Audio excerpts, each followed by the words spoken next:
Kapag may sunog, first line of defense ng mga establishmento ang mga fire extinguisher at sprinkler na nire-require ng Bureau of Fire Protection o BFP.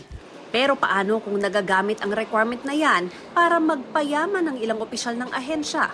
Ayon sa Department of the Interior and Local Government, 2 tauhan ng BFP ang kumikbak sa biniling fire extinguishers ng isang bagong condominium building. Parang yung inspector at yung supplier ay magkamag-anak. Tapos pinilit nila yung building na doon lang kukuha. Overpriced siya by 100%. At ayun ang pinaghahati-hatian nila dyan sa taas. Bago pa man nangyari ay natigil na natin. Pero yung attempt ay ando doon na.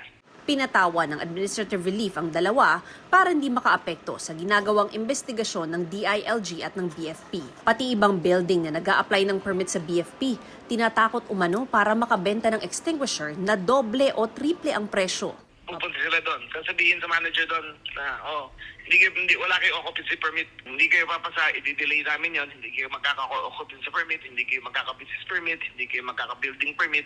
So, I would think it would run into the billions of pesos every year. Ang 30 million na kickback sa isang gusali pa lang. Pati yung mga itinatayo pa lang na gusali, pinupuntirya umano ng mga taga-BFP. Kasi ang building code natin, kung above 5 floors ka, kailangan may sprinkler system ka.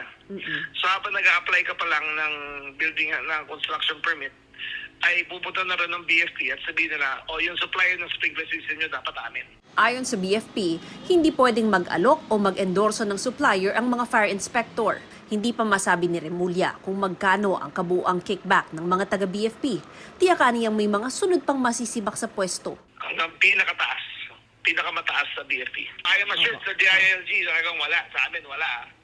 I don't know. Pero sa amin, wala talaga. Pero talagang ang buong BFP, yung lahat ng leadership,